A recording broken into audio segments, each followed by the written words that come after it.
Good morning or good afternoon, wherever you are. Welcome to the webinar, Design Reinvention, Radical Hotel Disruption, Bold Ideas for Strange Times by Delivering Asia Communications and C9 Hotelworks. This is the 7th in our Think series. We kicked off with Bill Bensley's Human Zoo, then we moved to health and wellness, farm to table, went to the bar with Down the Outlets, went glamping, went green, and now we're on to disruption, radical disruption. I'm David Johnson, CEO of Delivering Asia Communications, and I'm going to be your moderator today. Just first up, a couple of quick housekeeping points. There's a Q&A function at the bottom of your screen. Please ask questions as we go, and I'll get to them all right at the end. We're going to be recorded as well. All presentations will be available, and I will send you a link immediately after the session, so you can have a look at them after that. Right, let's get going. So, COVID has taught us a number of things. One of them is that there's been an acceleration. So there's been accelerations that are good, and there's been accelerations that are bad. But where on earth are hotels going? There was certainly acceleration, or a lot of cookie cutter hotels coming onto the market before COVID. So is that going to be increased? You know, where's the hotel industry going? So today we put together some key minds in design and hospitality and branding, just to have a really, really good think, and good disruptive think, and offer some new ideas about where we're going to go. So first up, we've got Tim Kobe. Tim is the founder and CEO of 8 Inc. And he's the man who brought the inspired thinking behind the iconic Apple retail shop space. Tim, over to you, please. Okay, thank you, David. This is a pleasure to be here. I'll share my screen for you now.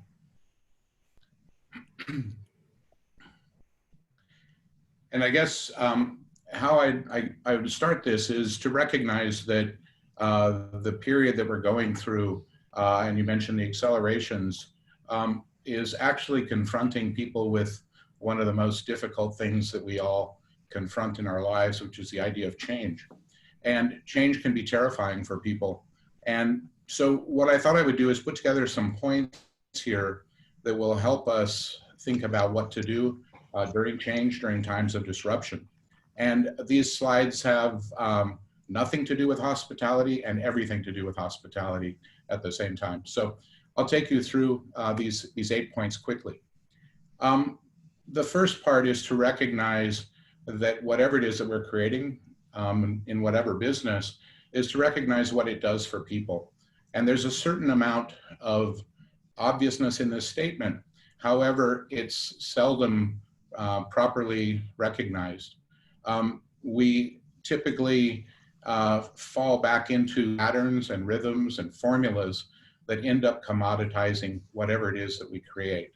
And you could certainly say that that's the case today in the hospitality industry. But even if you look at iterations of iPhones or various mobile devices, what people care about is how to make their life better ultimately. In the work that we were doing with Apple for many, many years, you know, this premise is to focus on the things that matter to people as opposed to the speeds and feeds or the tactics. And what it means is the way that we frame any problem that you encounter in terms of trying to create value is, I think that you have to have a hierarchical order to that thought. And the first part of it has to be, what are the human outcomes that you're delivering? What is it that you're doing for people fundamentally first? It's what Steve taught us. That's what we've been doing throughout a 30-year design consultancy. But from those human outcomes, you then are able to form a strategy that support those outcomes, and then ultimately get to the tactics that deliver on the strategy and ultimately the things that you're looking for people to experience. So we think this type of framework is a critical thing if you're trying to frame all of the different things that you can do to serve an industry or serve a business and to create value. The second point is, an idea is not innovation. Lots of people get up in the morning, take a shower, and think of the next new thing, and are coming up with a new idea. But ultimately, an idea is adoption, and adoption is something that's getting harder and harder to do. When you are talking about this age of acceleration, one of the things that is happening is the rate of change is getting exceeding our ability to adapt and adopt to that change. And so we're in an interesting time where the speed at which our lives are changing makes it very difficult for us to deal with it. And so one of the things that Thomas Friedman and others talk about is this idea of dynamic stability, but the idea of designing an organizational flexibility is one of the keys. The third point, which we talk about a fair amount, is this idea of beware of best practice. And I think in the hospitality industry in particular, this idea is an important one. We find that a lot of people believe that they're making something that's differentiated, and customers don't believe it. They don't see it, and it's because we tend to deliver it in the same ways. And so one of the biggest concerns here is, while looking at best practices for operational efficiency is important, if you do that when you're defining your experience in hospitality or any other business category, you're ultimately commoditizing what you have. And that the more you achieve parity in the industry, the less value you're going to be able to extract from creating that parity. The fourth point is uncommon insight. And this is important, trying to think about ways of deriving information, making your product better, giving yourselves competitive advantages. It's interesting because we tend to look at trends, we tend to look backwards a lot. But if you look at in 1989, what was going to be the biggest transformative thing to happen to people in their lives? Few people would have said a decentralized network of information nodes that are linked using hypertext. No one would have said that. We wouldn't have been able to extract that from some view that has us looking back. And so it's important for us to remember that sort of half of everything is the future. This is an example of a company that we've worked with here in Asia. They came to us as a telco with 23% market share. And the shift in this was to express to them that they had to move from selling the pipes, essentially the lines of their information, and start delivering emotion. They're now at 56% market share because of the fundamental shift in the way they were thinking, because they had looked at their peers and built everything around what their peers were doing. So again, this differentiation is a critical piece. The sixth point here is staying relevant and connected. It's important to be relevant and connected, and what do you do when being relevant is changing at the rate of change that it is today? And this is something that Professor Scott Galloway at NYU has created, called the new algorithm of value. And what it says is that the companies here in the upper right-hand corner are successful because of the number of receptors that they have in a market and the intelligence they can gather from this interaction. And the premise is, every time you do a Google search, Google gets smarter. How do you as a company get smarter through the interactions that you have with your customers, not just digital, but any type of interaction, and are able to refine and develop your product to be more relevant? The companies in the circle in the upper right-hand corner also represent 50% of the NASDAQ stock market today. So when you look at value creation, that relevance and that connectivity is something that is today a leading case study in that. The seventh point is, how can we create irrational loyalty? People tend to say that in general, there's less loyalty to brands today and that they change and can move around very quickly.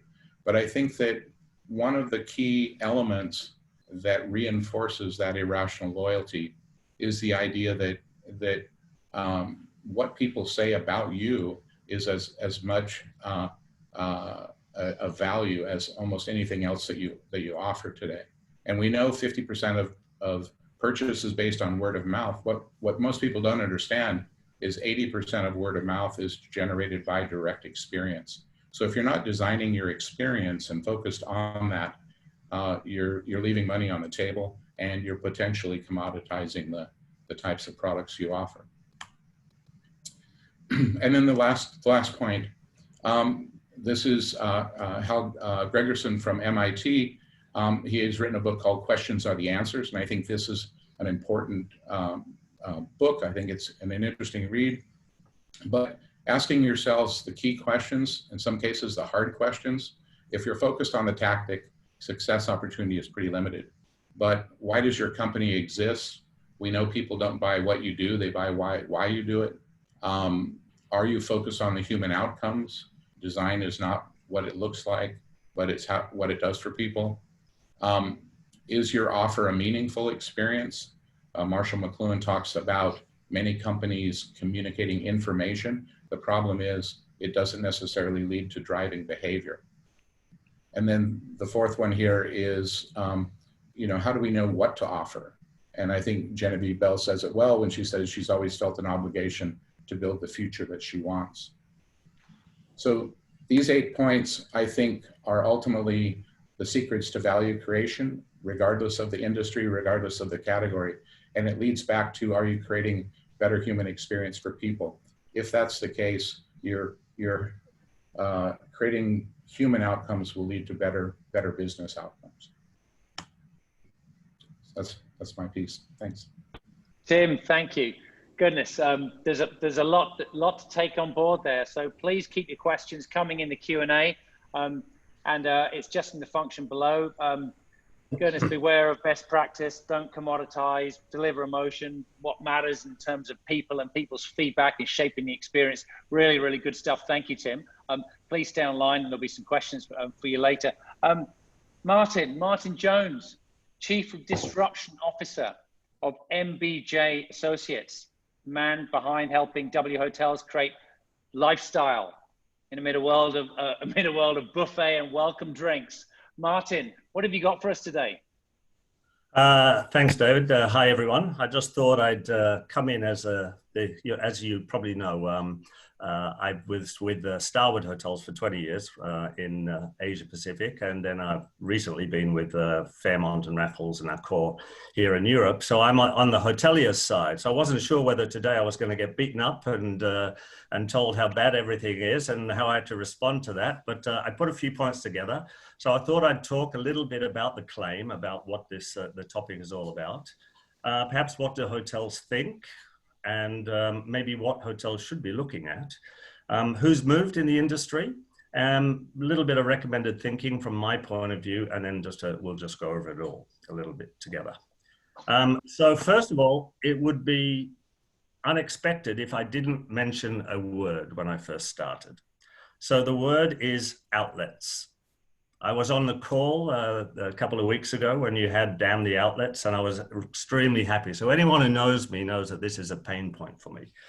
The claim of this on this talk today is that hotels are within food and beverage, with the restaurants, bars are vanilla, they're boring, they're safe, they're standardized, possibly unplanned, maybe don't have a concept, and there's no real financial boundaries. And, they're either in the wrong location or they're not great experiences. And I've got to say, in a way, that again comes back to what it says, they're outlets. And that if we don't rethink and start thinking about them as independent restaurateurs do, then we're going to have a problem, right? Or we do have a problem. And that's why we've got to disrupt this, and we've got to have some radical thinking and think differently. So, question is, where do hotels think they are now? From my experience, I believe that everybody is trying to reinvent themselves. I think that we all understand that there's a necessity to do something different. What do we need to do? Yes, we need to reinvent. We need to look at design. We need to look at the competitors, which nowadays are not just hotels or hotel restaurants. They're all of any place that somebody goes to eat. So what are they doing right that hotels are doing wrong? One of the biggest things I think that we've done and that we're trying to reassess in the hotel business is that we've always catered to the hotel guest. And why have we done that? I guess that's because they're there. What we've realized now is there's a lot of business after breakfast, and that's going to somebody else. So we really need to look at how can we cater to the locals. And this is not just about the style of service, but it's really looking at concept and developing something that the locals really want. So having a value and having a purpose with the concept. We're looking at, of course, costs and revenues, and owners have a certain input there, and they always like to see a return on investment. And that's something that's perhaps a little bit unreal in the hotel world as well. We throw a lot of things at restaurants and at what we do that are not necessarily sensible either. What should hoteliers look at? What I think as well, when we're talking about being radical and disruption, within the hotel, our food and beverage is not just restaurants, right? We tend to think that, but there's a lot of other spaces that I think we should be looking at. And I know there'll be a lot of hoteliers on this call, and I think we'll probably get a lot of agreement here. Food and beverage is restaurants. Of course it is. And what we should be thinking about is where are we putting our restaurants and what are we doing and what are we creating? Often a hotel has restaurants and those restaurants are in leftover spaces. I've been to many meetings where I've sat with architects, with designers and owners, and you'll go through floor plans and then there's a space left down in the basement at the back there. That would be a great place for a restaurant because we've got nothing else to put in there. So we've got to rethink the way we plan as well. Bars as well, but every hotel has a bar, and often it's the key, or it should be the key in the heart of the hotel community. And we really can create some boring, bland spaces. So I'm not going to argue with what the claim is here and about being vanilla and boring. I think it's absolutely right. We really need to look at what we're doing, who we're doing it with, and how we design things. The other piece of the puzzle, of course, in food and beverage is our event spaces. I personally believe that there's a lot of room for somebody to own the space of events and catering, MICE business, whatever it is. So whether it's social events, whether it's corporate events, and somebody needs to grab that and take it over. Of course, with COVID and everything, we've got to be sensitive to the fact that things will change. Numbers of people that can gather will be different to what it was, but it's not going to go away completely. Everyone knows that being together, that human touch and human togetherness is really important. So we've got to start and look at this. I think we were already going to look at it anyway. What is the meeting of the future? But now we need to look at it in a different way with an approach that COVID has probably put towards us. One other area that I just want to touch on, and I think what we've realized over the last few months is the experience of in-room dining. In-room dining could also include minibar and everything, but it's been pretty much, again, like the claim, boring, stock standard. And I think we need to get some radical thinking about that. So what could the in-room dining experience be as well? Could it be course by course? Could it be brought in bento boxes, especially, again, with COVID, and what we need to do to keep safe. So I think this is where we're thinking. This is sort of what I think believe we should be looking at as hoteliers, and we probably are. And then let's look a little bit back and say, well, who has moved the needle and who is moving the needle? And that's a pretty tough question. I would say years ago, if anybody said who leads the business in food and beverage, everybody would put up their hand and say Hyatt. And it's fact, right? Hyatt was the company when it came to food and beverage. I can say that because I grew up with Hyatt as well. So, and I have a lot of affection towards the brand as well, but they really did move the needle. But what did they do? I mean, they did something that other hotels hadn't done. They actually employed people who design restaurants. So Hyatt made a massive push into the market when Mezzanine was created many years ago now, and worked with Super Potato, who were not hotel designers. And I think that was a radical move in those days. But what's happened since? Not very much. So I do believe now that that space of saying who is the best in food and beverage is still open as well. But we really do need to think radically like Hyatt did years ago. Who else did? Of course, Morgan's did. They became very lifestyle. Kimpton took the risk and became hotels and restaurants, which was pretty bold. And I think, a lot of potential there. And then, of course, like you mentioned before, David, W hotels. And I was very lucky because I was able to be general manager of the very first W hotel in Asia, which was in Seoul. And what did we do there? We really brought the boutique lifestyle hotel business into mainstream and created a brand around it. In that sense, though, what we did do was we tried to be a little bit more adventurous and radical with our food and beverage offerings. We employed Tony Chi, who was not in those days a hotel designer. He was a pure restaurant designer. And we really did create restaurants that were there for the locals. Now, one of the things you mentioned before, David, was in the world of buffets. So I think being radical and disruptive is not as easy as it necessarily sounds, easy to upset the apple cart.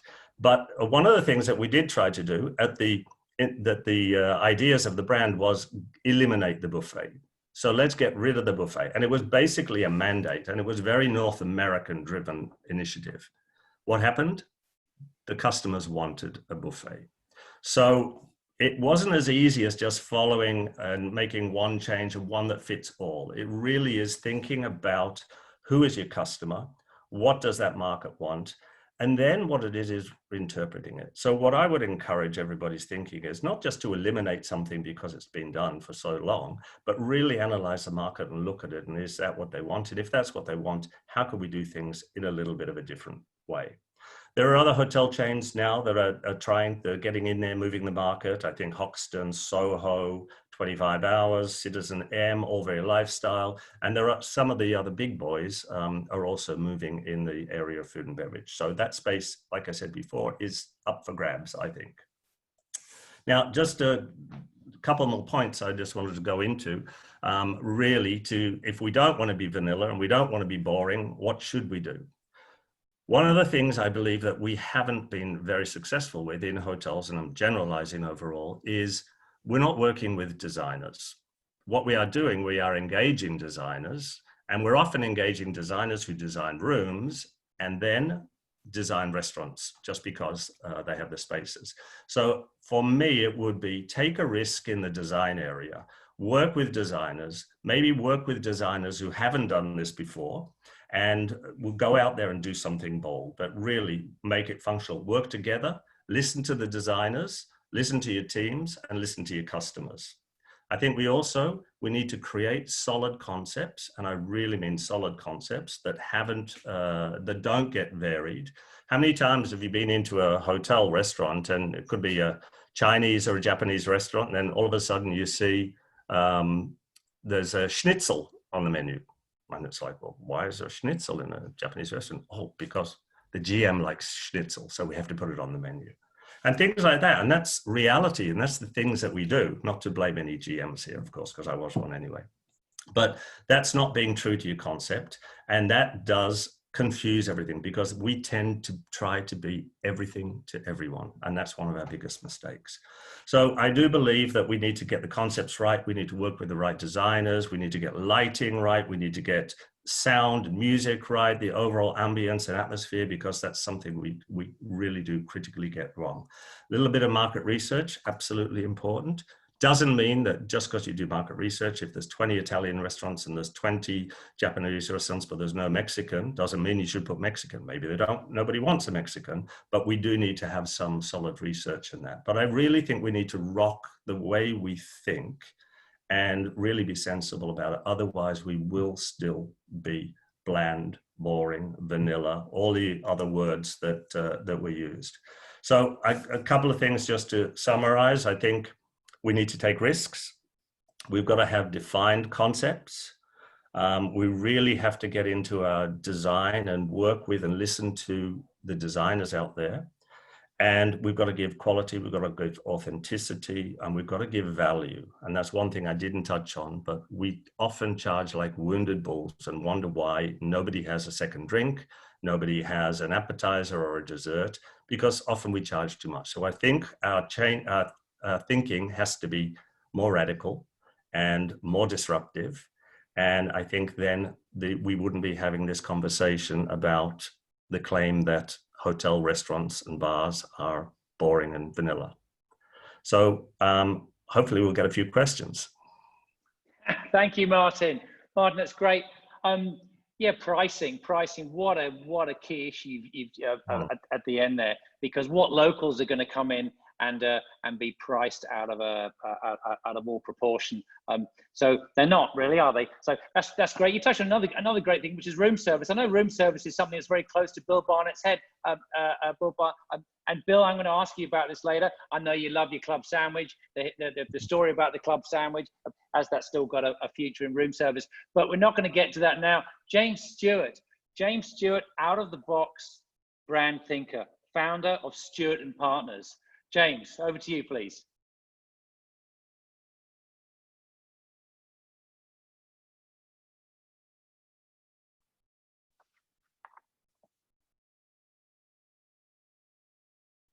James, unmute, please.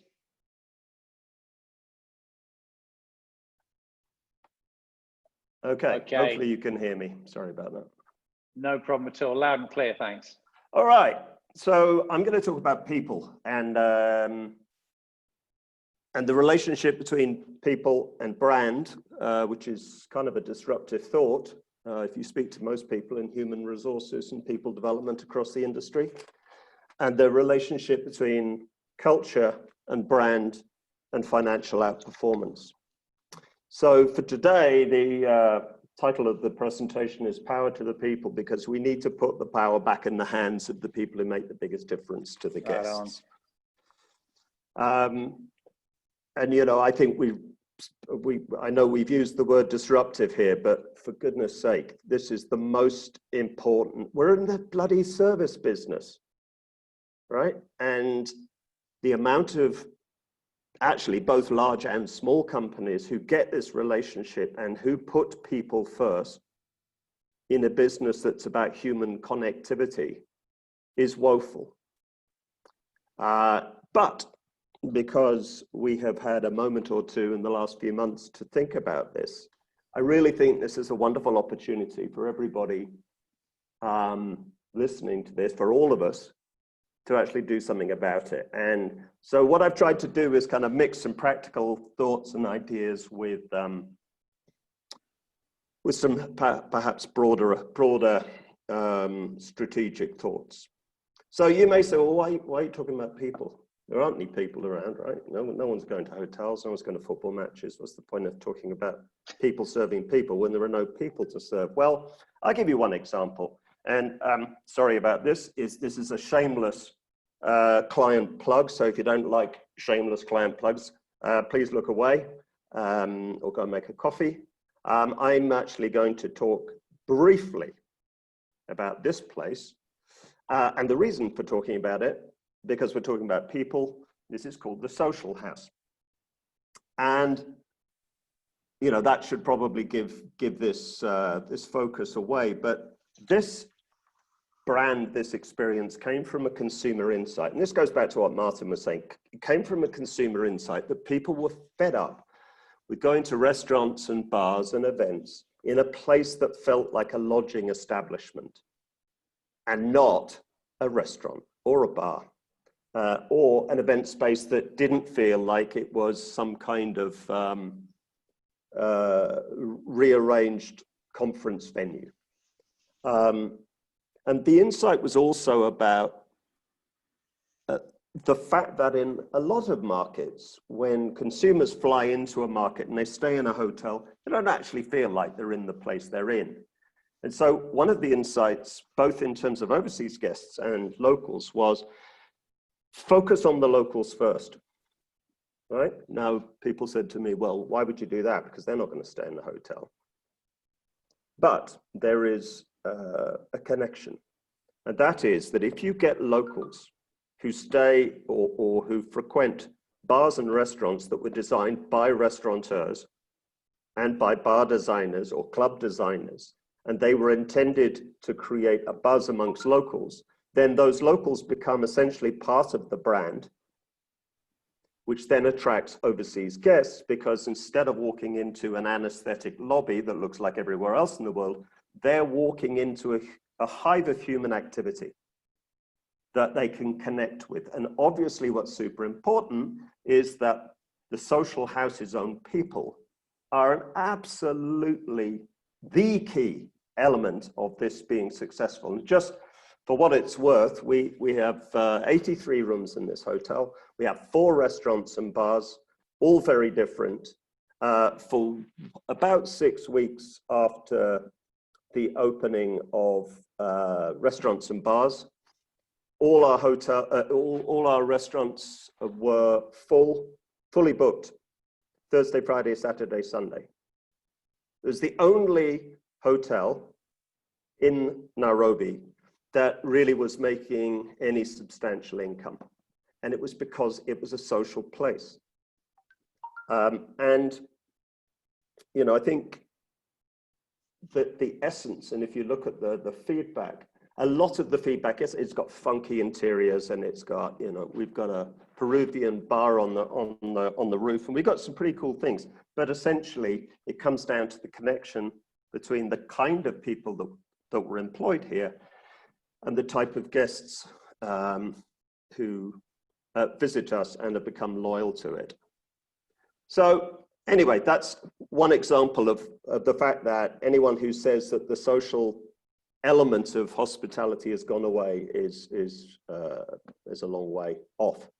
So this is my view. I think that the industry as a whole does this really badly. I mean, I remember I was in a conference in Beijing a few years ago, and there was an HR panel, and they were all bemoaning the fact that there was a lack of talent in the industry. And the fact is, there isn't a lack of talent. There's a lack of people that have been formally trained in a hotel institution. But there are bucket loads of people out there who have probably the right attitude, the right desire to learn, and can be trained a lot of the technical skills. I mean, the most successful hotel that I developed or helped develop in Asia, 60% of the people who started there on day one had never worked in a hotel before. So there isn't a lack of people out there. It's just we're looking for the wrong kinds of things. So let's just quickly go through one or two elements of this. Education. Here is what 4 of the world's top hotel schools say about themselves. The first one talks about skills. The second one says world's leading, but not the world's leading, one of the world's leading. It's not highly inspiring. The next one says you'll get a solid education. I mean, come on. How's this going to disrupt anything except a bowl of porridge? Right? Look at this. This is the homepage of one of these 4 educational establishments, right? I won't say which one. Some of you may recognize it. Look at this girl, right? She's looking at a watch. It's like, when the hell is this going to be over? And this is what, I mean, serious point. This is what people, potential, new, innovative people in the hotel industry are faced with. And this, how much disruption and innovation do you think you can get from men in black suits? Okay, I mean, it's probably more about the suits and the attitude of the hotel educational establishments. These people shouldn't be trussed up like this. Let them free, liberate them. Recruitment. Do not hire just on skills. If you want to hire a chef, they need to know how to cook. If you want to hire an accountant, they need to be able to add up. But hire on what makes the brand unique. And the brand is not the packaging and the marketing. Right? That's just a way of dramatizing the reality. The reality of the brand comes from the culture. And that culture needs to be different. So there needs to be a connection in terms of recruitment between the type of people you employ on the left and the type of guests that you want to come to your establishment. And the connection between those two is the brand, at least the way I define the brand, which is the guiding light for all you do in the way you do it. Just a slightly boring slide here, so sorry about that. But just to show you how this works in practice. You want guests to think about you in a certain way. In order to get them to think about you in that way and to have certain feelings for you, you need a positioning or a frame of reference that guides what you do. That then guides both the operational processes and the organizational culture, which in turn drives the guest experience, be it the interiors, the restaurants and the bars, or the manner in which the service is delivered by your people. So the culture, which is the sum total of all of the people in the organization, is a key element in embracing and driving the brand through all of the organization and all of the guest experiences. When it comes to training, I have a problem with the word training because it sounds a bit like the training an animal to do what they're told. I have a very quick story. Hotel in Nanjing, was in my room, went down to the coffee shop, asked for a coffee. Please sit down, sir. No, I don't want to sit down. I just like a coffee. I'll grab it and go. No, sir, please. This is a sit-down restaurant. Right, okay, so I sat down. I'd like a coffee, cappuccino, double shot. All right, here's the menu, sir. No, I don't want bread. What's your room number? No, I just want a cappuccino. Eventually, he went away, came back, gave me the cappuccino on a tray. So I was about to take it off the tray and he said, no, sir, I will take this to your room. I said, no, it's fine.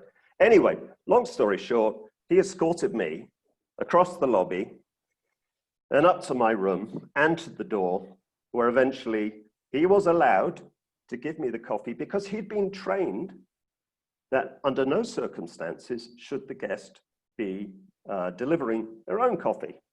So to me, the idea of training is wrong, and the idea of coaching, maybe you think it's semantics, but what we're trying to do here is to make the most of the skills and the talents and the attitudes and the mindset of our people, rather than saying, you must do this and you must do it this way.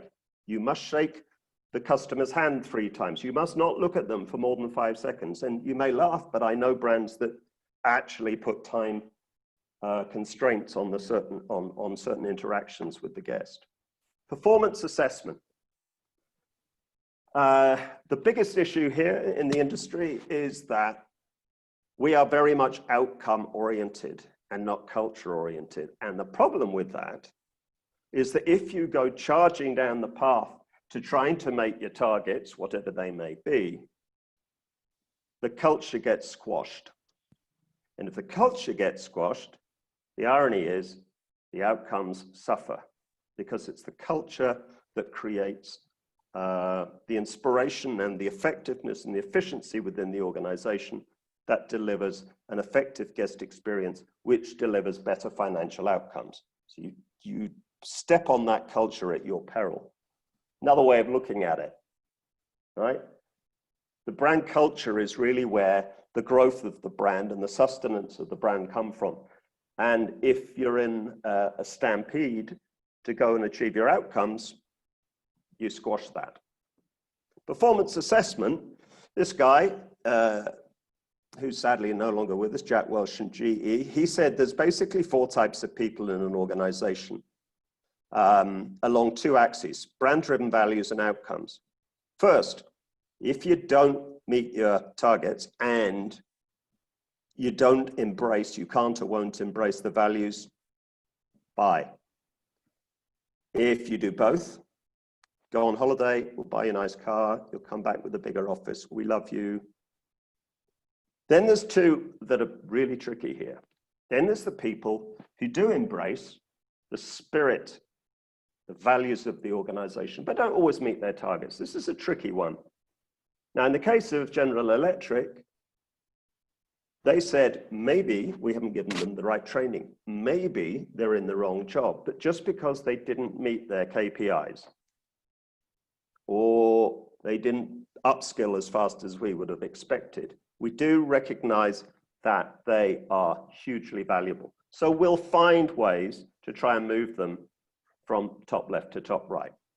Then, and this is really important, the people that outperform but underdeliver against the values, and he was super clear, they go. Because they're powerful people who command sometimes a lot of respect for the outcomes, but they do it in a way that undermines the essence of what makes that organization special and commercially outperforming. And that is that, well, in their case, the boundaryless culture of GE.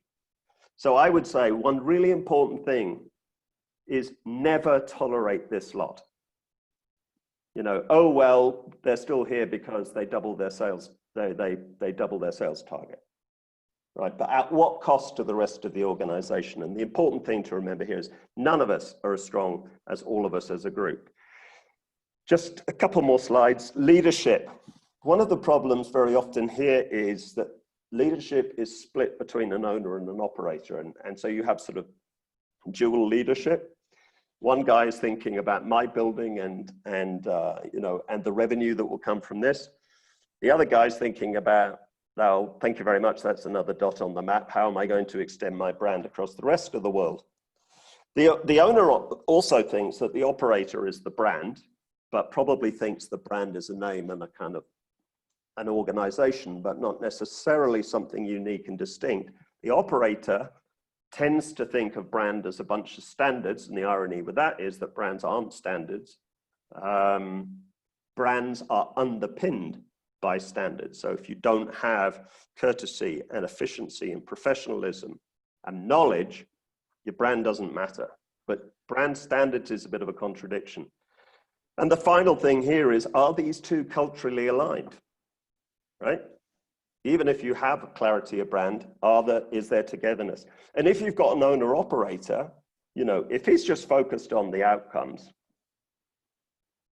then we go back to the outcome squashing the culture, because his responsibility really is to be the driver of the culture that drives the consistency and uniqueness of the guest experience. If we look at the industry as a whole, I thought it was quite interesting. These are some of the major conferences out there. They have one thing in common. Why are we talking so much about investment? Of course it's important. Of course it involves a lot of money. Of course it involves, you know, debt and things that keep people awake at night. But please, please, please, can we have a bit more balance on the thing that matters to a business that's in the service industry?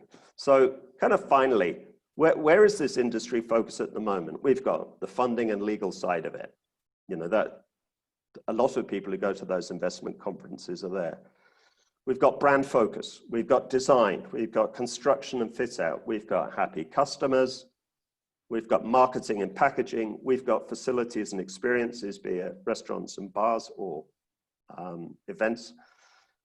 And then we've got this brand-centered thinking and culture. So let me take away the things where I feel the industry, you know, there's already a lot of focus if you go back to that previous slide on conferences. So the investment side of it there's a big focus. Sorry to the designers, but there's a huge focus on design.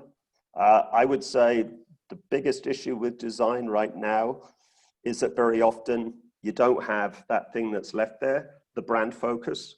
So if you don't have a focus of what you're trying to create beyond, I want a building with 48 rooms, 2 outlets and a swimming pool, what's the brief?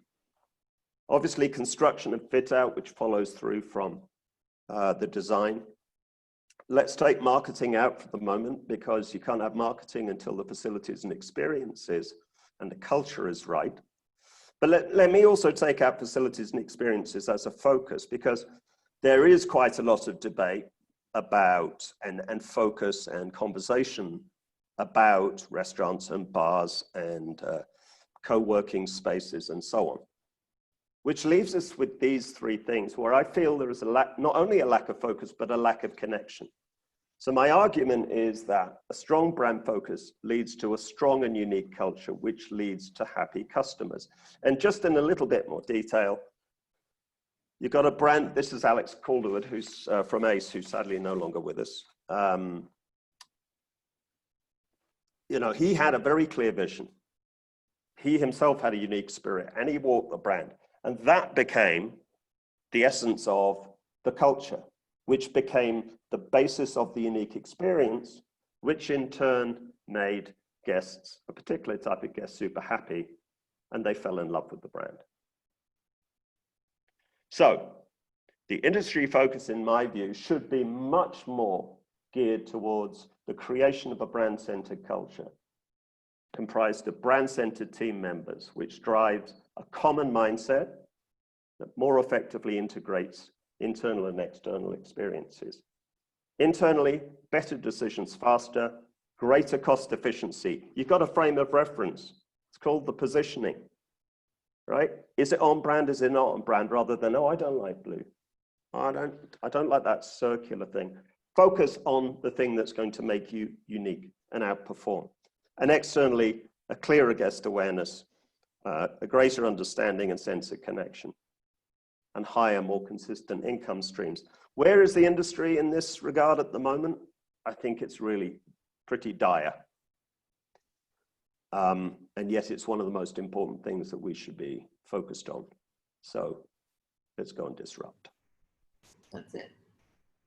James, thank you. Thank you, great stuff. It's interesting. There's some common threads emerging here. One's certainly people. One is very much anti best practice brand standards against commoditizing, which is great. I'm going to hand over to you now, Bill. Bill, what have you got for us? Bill Barnett, C9 Hotelworks Managing Director. Hi, David. Hi, everybody. Today, clearly, my co-panels, everybody got the memo except David Johnson, James Stewart. It's like, where's the black T-shirts? You know, you guys didn't get the memo. When I thought about today's the black memo, please mute. Okay. David's got nothing black. Yeah, I'll mute. Okay, please mute. We're talking about disruption. And something I thought about disruption is disruption the right term? At the end of the day, what else should it be? Maybe it should be, let's take an example. Here we have my office here. I'm next to Sumi. Here's Sumi. Hi, Sumi. So what we've done is we've had, Sumi has no idea she's on, she's on camera now because she's being interrupted. We have interrupted something. And I think that's a far better term because what bothers me about hotels today is there's no interruption to the process. You know, Tim said it earlier with Apple and everything else. Yeah, who cares about an iPhone 10, 11, or 12? It was the original concept of the phone. And you know, when you look about this changed everything in hotels. This was an interrupter in hotels because who the hell needs a concierge anymore? Because this tells you where everything is outside of the hotel. It opened up a whole new world of things for that. But where I think our business sometimes is a mess, and it's always good to understand what's wrong, not just to be critical, but be introspective, say what's wrong with our business is, sure, maybe we don't care if we have an iPhone 10, 11, or 12, but I still carry this phone, and the innovations that come to me through apps, through content are amazing, right? That to me is everything, because why can't hotels, at the end of the day, we have a hotel, but why hasn't a hotel been able to host the same thing? Why isn't the structure of a hotel, it's so permanent? It's the actual permanent of a structure which doesn't move. There's no creative concept or anything else. You know, the buffets, well, yeah, I agree, you know, but fuck the buffets. I don't think we should have buffets anymore. I'm sorry, Martin. Buffets gotta go, okay? But why can't we take this hotel structure and say, why can't we innovate inside of it and change what it is the same as an iPhone is? You know, why can't you change and innovate? When I look back at these creative meetings we talk about, I've been talking about the last week saying how Zoom is basically ruining my life. You know, I sit in design meetings with a collective of 10 people, you know, and basically the bottom line in a design meeting is when you get some guy who goes to the toilet and forgets to mute and you hear the flushing of the toilet, right? Because, you know, this guy doesn't really care. He's supposed to be part of your creative process and everything else. I think one thing we look at hotels is, and I think Tim said earlier, was they've institutionalized. You know, once you institutionalize or scale things, it's very hard to create that creative spirit. When I sit in a design meeting, I have an architect, we have an interior designer, we have a signage designer, we've got a tech person, we've got an F&B specialist, we have the mixologist, we have all these people coming together. But does that present great ideas? I would argue absolutely not. You know, when I go back and I look at boutique hotels, you talk about Alex Calderwood. Alex Calderwood, when they were doing Ace Hotels, would go and live in the hotel. He would make sure it worked. It wasn't just the idea, it was going through the human element and the whole experience of that. That's how you create great ideas.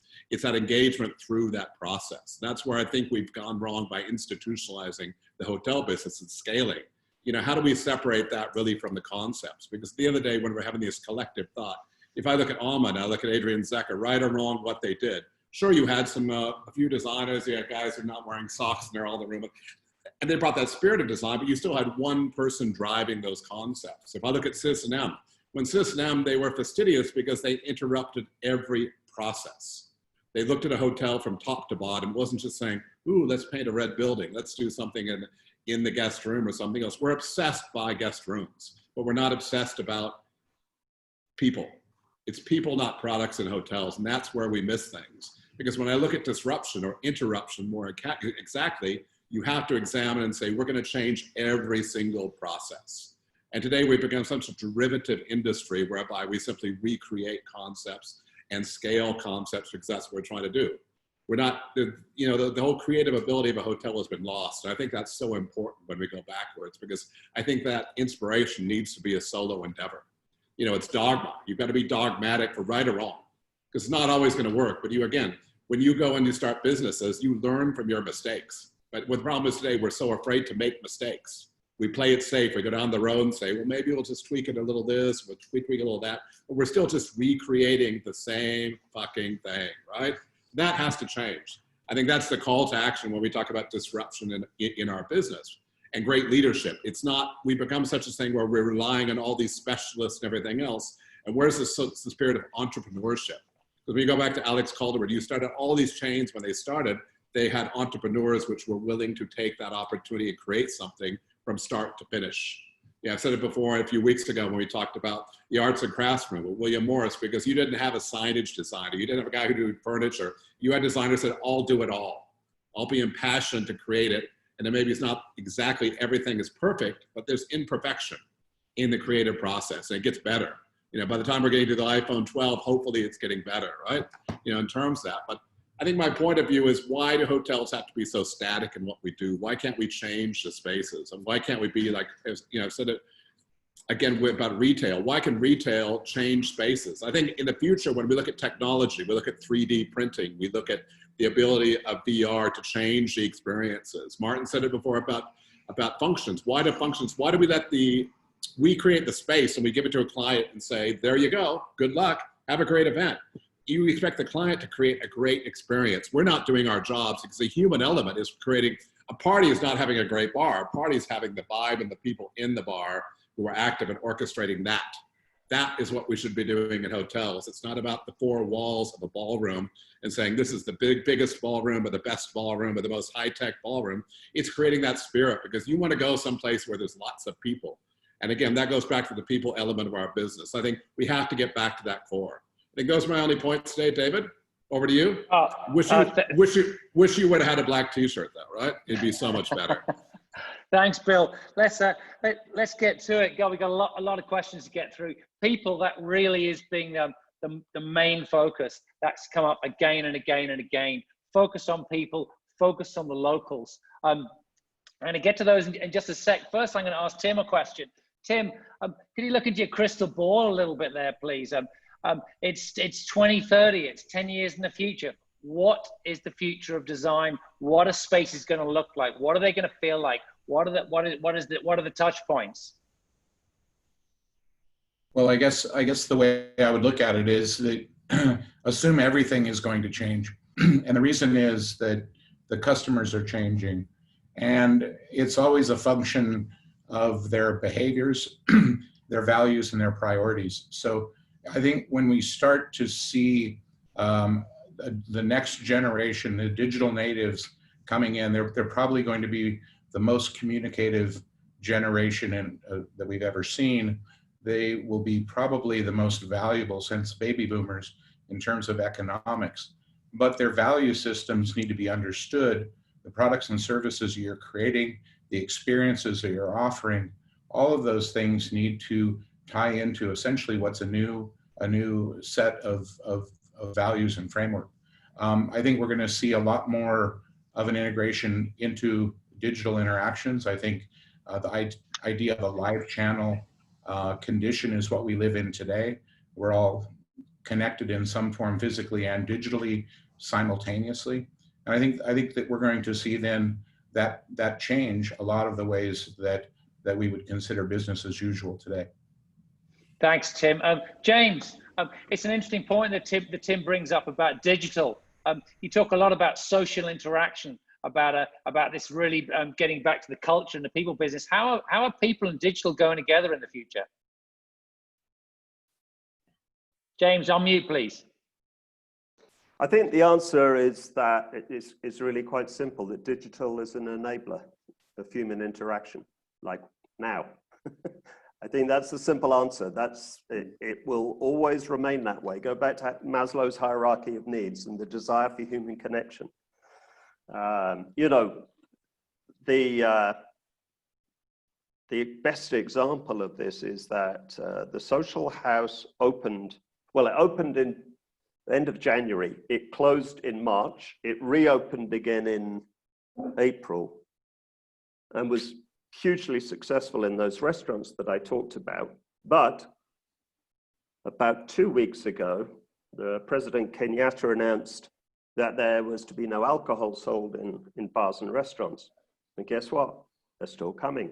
So, you know, the more you try and keep people apart, the more they say, oh, damn it, I'm not going to be kept apart. So what does digital, what role does it play? It's an enabler of, in the sense of a service business, it's the enabler of human interaction. And I think the lesson to be learned here is that you don't have a relationship with your customer just when they're staying with you.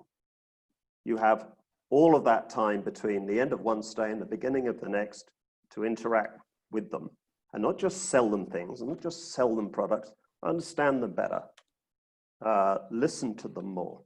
And, you know, we should all be, whether we're designers or brand people or we do feasibility studies or whatever, what we need to understand is the consumer insight, not fixate over where to move the reception desk to or whether we should have blue chairs or green chairs. What is the consumer insight?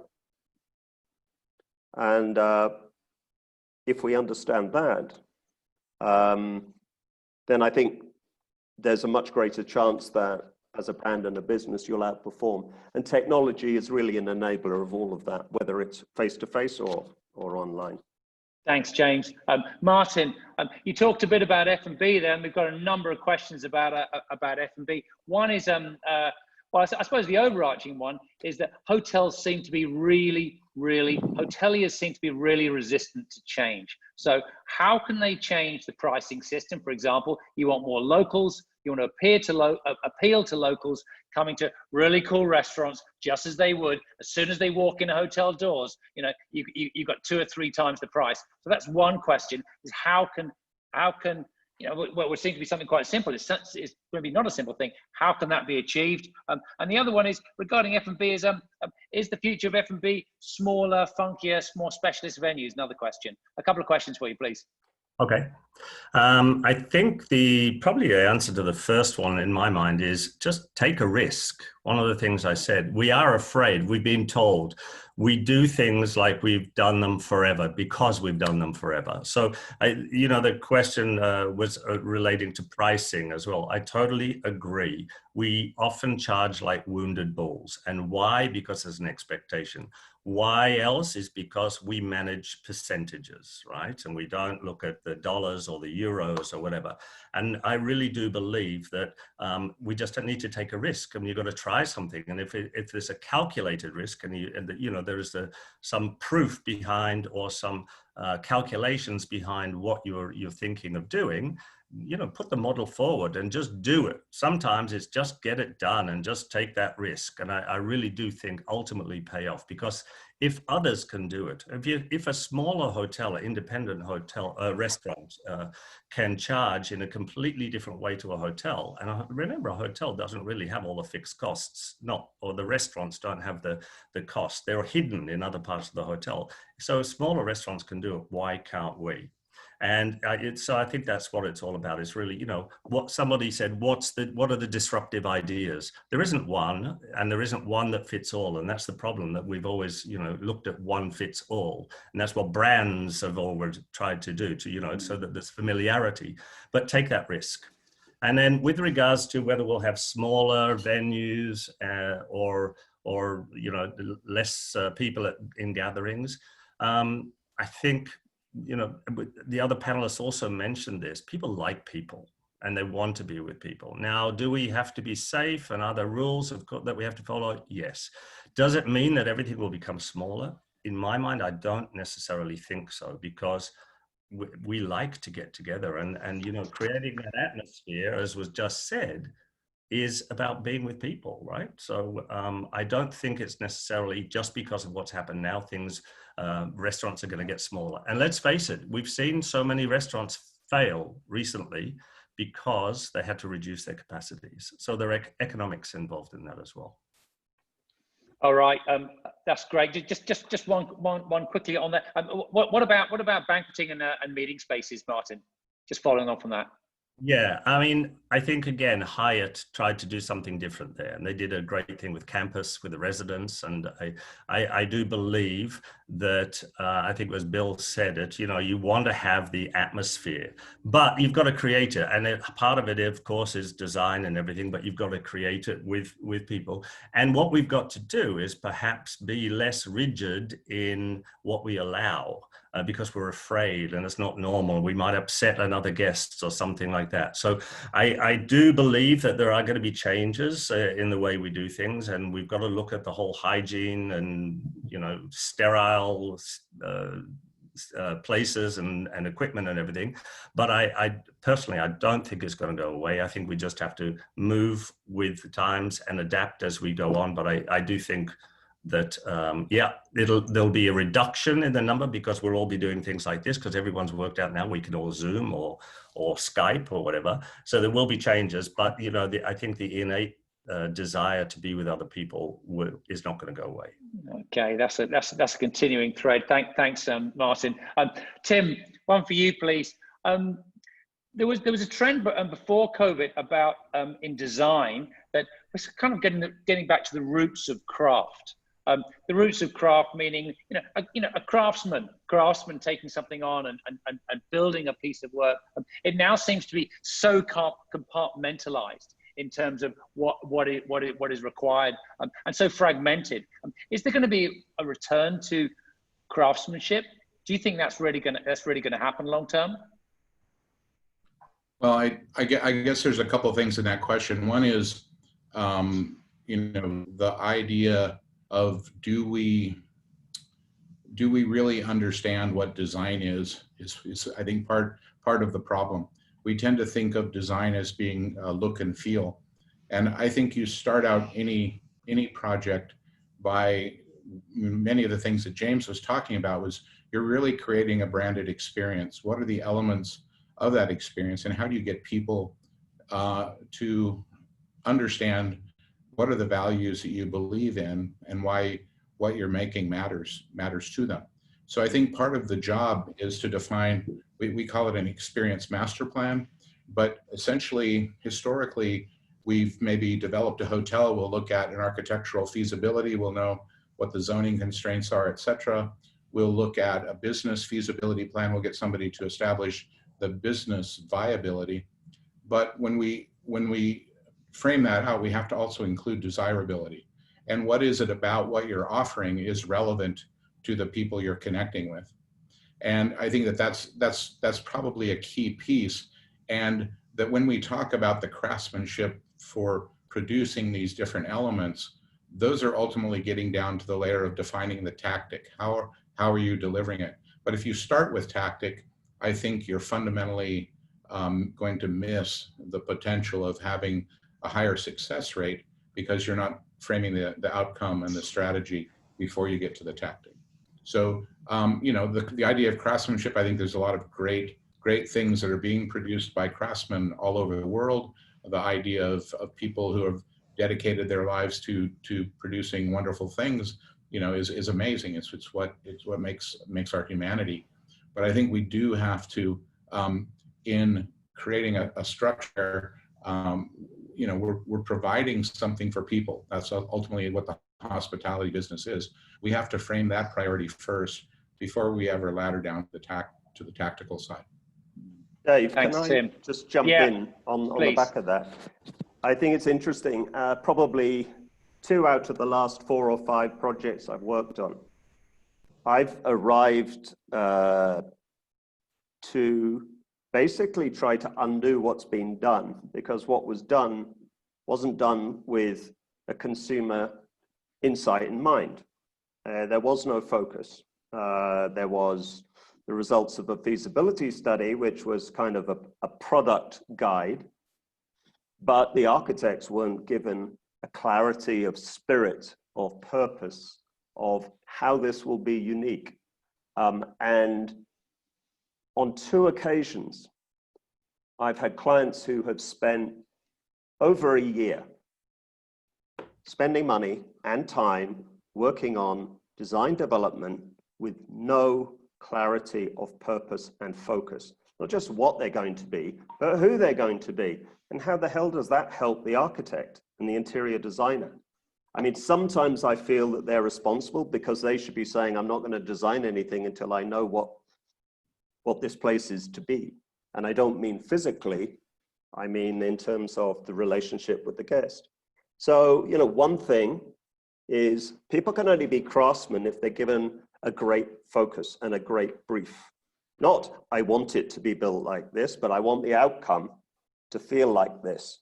Now, please, can you use your expertise as an architect, interior designer, landscape designer, craftsman, and go use that to create an outcome that will deliver something that's relevant to the guest. Thanks, James. Bill, a few closing comments, please. We're getting a little bit short of time. There's been a few questions about in-room dining. I know you've got a particular passion for in-room dining. Over to you, Bill. What have you got?